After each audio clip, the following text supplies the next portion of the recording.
I'm going to talk to you on the topic DIY and big mistakes. Being a do-it-yourself investor is not uncommon. I myself have been one and have continued to be a person who does it myself. Being a DIY investor comes with enormous responsibility. You take ownership for everything.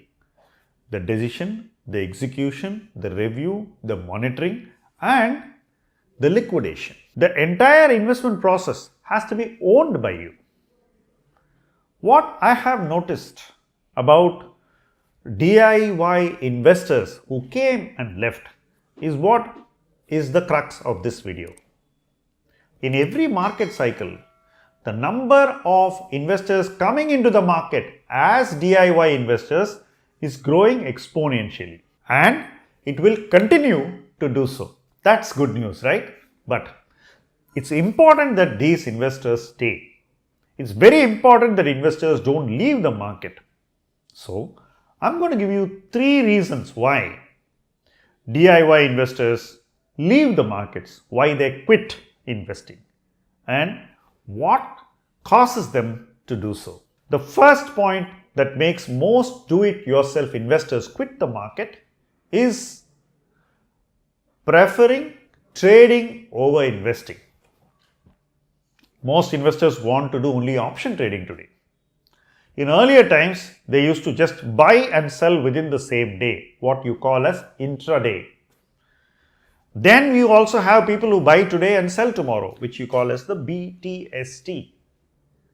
Whatever we call trading or whatever form of trading people prefer, I have a very simple observation to make. Most of the people lose money in trading and they leave the markets.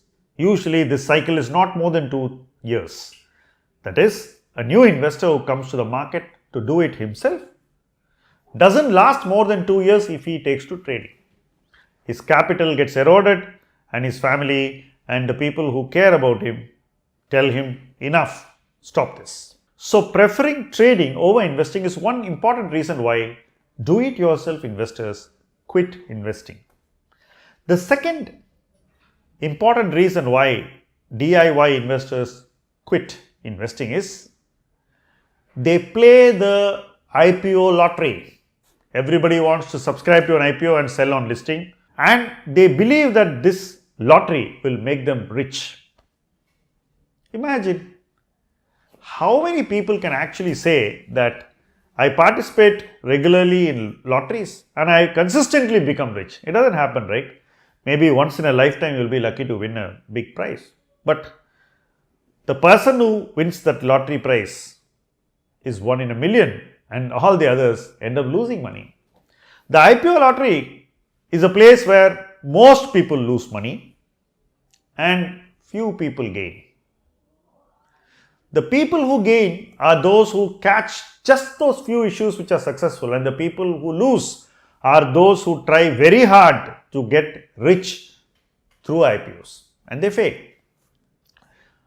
The loss which IPO investing leaves in the books of DIY investors is significant, and the IPOs which do well are generally not noticed and most people don't get allotment. So, those who prefer IPOs end up getting allotment in all the wrong companies despite participating in all the IPOs, and they end up making losses. When they make losses even in IPO, it's natural for those who care about them to tell them, what the hell are you doing? Why do you need to do this? And the next advice would be to stop investing itself. This doesn't suit you. Go to put your money in a bank FD or something safe. Avoid it. So people leave. That's the second case why DIY investors leave the markets. Then there's the third case. The third case is the most important thing. Every investor will have fair share of winners. Even a DIY investor will have some great winners in his portfolio, even if he has a lot of losers. What most investors do is they sell their winners and keep their losers. They remain in hope, waiting that someday the loss-making investment will recoup capital. On the other hand, the shares they sold tend to keep rising after that. So they are holding on to companies which do nothing for them, and they have sold the companies which were the better choices. So most DIY investors sell their winners and cling to their losers. So these three important mistakes are what make most DIY investors leave the markets. Let me summarize these 3 points again. Most DIY investors prefer trading over investing.